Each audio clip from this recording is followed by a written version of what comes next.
You're a woman and there's a man looking at you, but something's wrong. He's not really seeing you. He's looking at a mother, a therapist, an emotional caretaker, and you catch yourself thinking, when did I become this man's mother?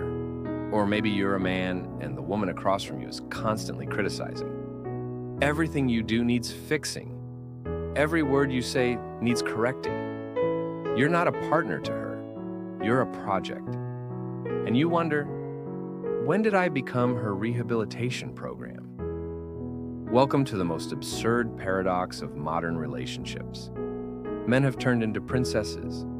Women have turned into princes. And everyone's complaining about everyone else. Because nobody bothered to meet their own inner royal family. Carl Jung said, every man carries a woman within.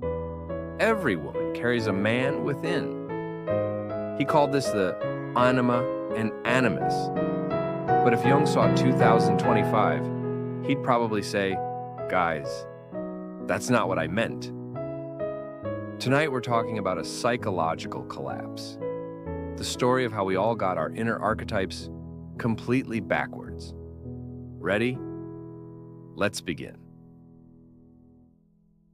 In the late 1920s, a successful doctor sat in Jung's office. He was strong, logical, disciplined, everything society expected from a man. But in his dreams, he kept seeing the same mysterious woman, seductive, dangerous, impossible to ignore. Jung told him, "This woman is your anima." The man was confused. "But I'm not a woman," Jung smiled. "That's exactly why you see her in your dreams." So, what is the anima? It's the feminine energy within every man. Emotionality, intuition, creativity, the ability to connect. Everything society told him to suppress. Men don't cry. Men aren't sensitive. Men aren't needy. So this energy gets buried deep in the unconscious, into what Jung called the shadow. But it doesn't disappear. It just lives there, waiting. And the animus?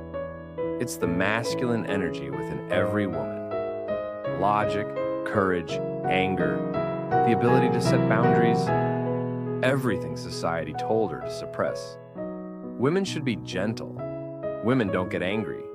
Women aren't harsh. So this energy also gets buried. But it doesn't vanish. It sneaks out in other ways. Jung believed that human development requires integrating these energies. Man must accept the woman within. Woman must accept the man within. But here's the problem. In 2025, we're not integrating these energies. We're becoming them entirely. Men are only becoming their inner woman. Women are only becoming their inner man. And the result is a complete disaster. Let's talk about modern men. Watch them carefully, and you'll notice something's off. Scenario 1, the emotional vampire. Your boyfriend calls you every day. He talks for hours about his problems, his mom, his job, his existential crisis. You listen, you offer solutions, but he never applies any of them. He just drains your emotional energy like a phone charger. And you start wondering, am I this man's girlfriend or his therapist? The ironic part? He's unhappy too. Because once he starts seeing you as a mother, the relationship becomes weird.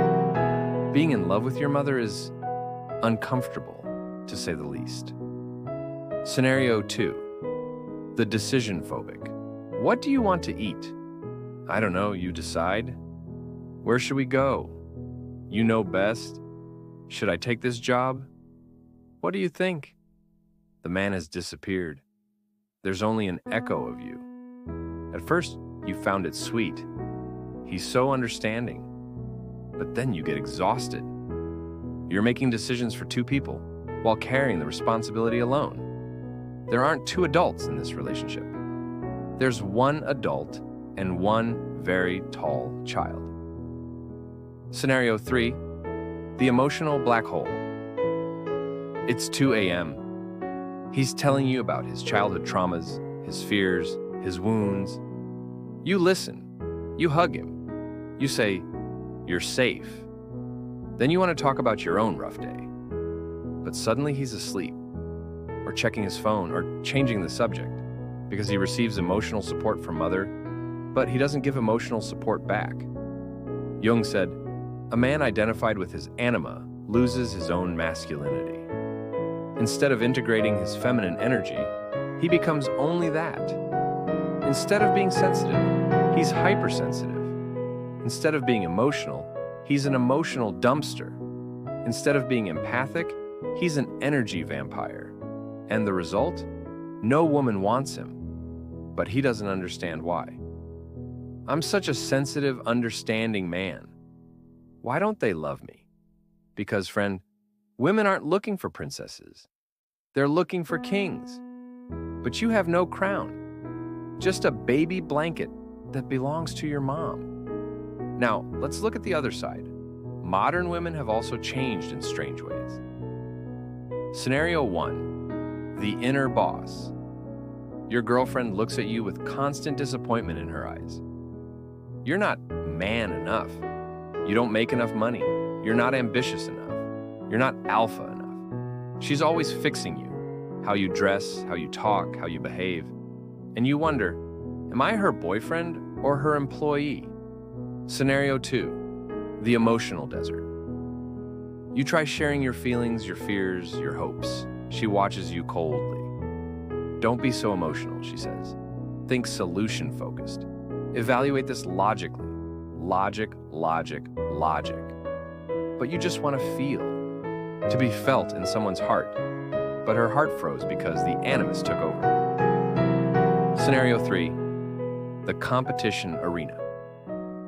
Your relationship turned into a battlefield. Who makes more money?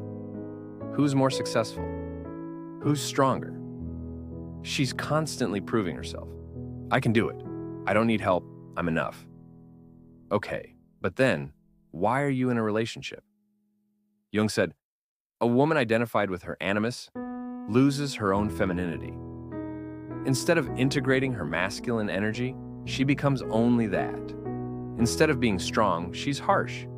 Instead of being independent, she's emotionally unavailable. Instead of setting boundaries, she's building walls. And the result? No man can get close. But she doesn't understand. I'm an independent, strong woman. Why are men scared? Because men aren't looking for princes. They're looking for queens. But you have no throne, just armor. And armor doesn't cuddle. So what's the solution? Jung's answer is simple but difficult. Integration. For men, integrate your anima. Don't become it one. Feel emotions, but don't drown in them. There's a difference between crying when you're hurt and crying about everything constantly. Integrating your anima means accessing your emotions. Identifying with it means becoming an emotional mess. 2, be sensitive, but keep your spine. Being soft in a relationship is beautiful. Saying, okay, babe, to everything isn't. Practice saying, I understand your perspective, but my boundary is this. You can have both heart and backbone. 3, talk to your inner anima. Don't search for her outside. Meditate. Keep a dream journal. Use Jung's active imagination technique to dialogue with your feminine energy. Because if you don't integrate her inside, you'll project her outside. And then you'll demand from a woman, be my mother, be my therapist. But she was supposed to be your lover, not your daycare provider. 4, find your inner king, drop the princess. Where's the man inside you who makes decisions, takes responsibility, and protects? But notice, he's not emotionless.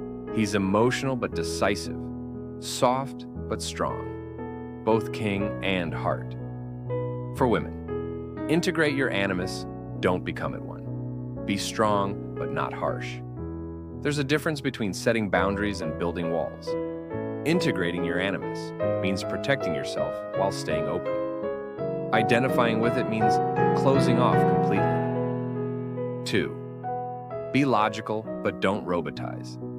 Being rational at work is great. Being emotionless in relationships isn't. Practice saying, the logical solution is this, But my feelings also matter. You need both brain and heart. 3. Talk to your inner animus. Don't fight him outside. Meditate. Listen to the critical voice within and dialogue with it. Because if you don't integrate him inside, you'll project him outside. And then you'll demand from a man, be my father, be my protector, be my boss.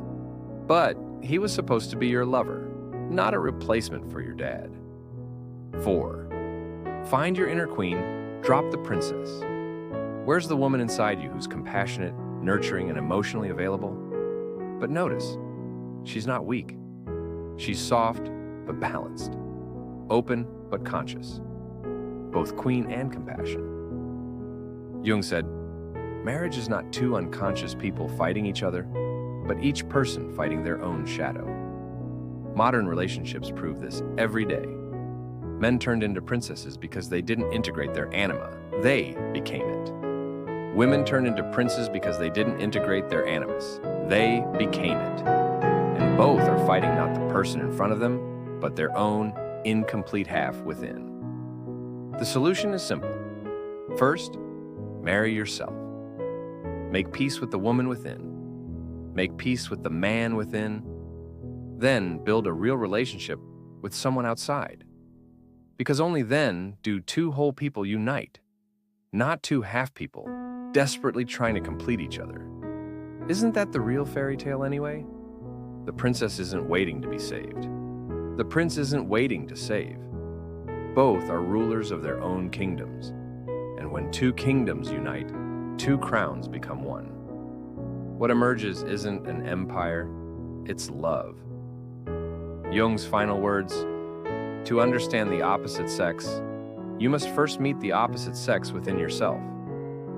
Maybe that's why modern relationships are so difficult, because nobody has met themselves yet. But you can. Today, right now, meet the stranger within, and that stranger can become your closest friend. See you in the next video. May you be at peace with the kingdom within.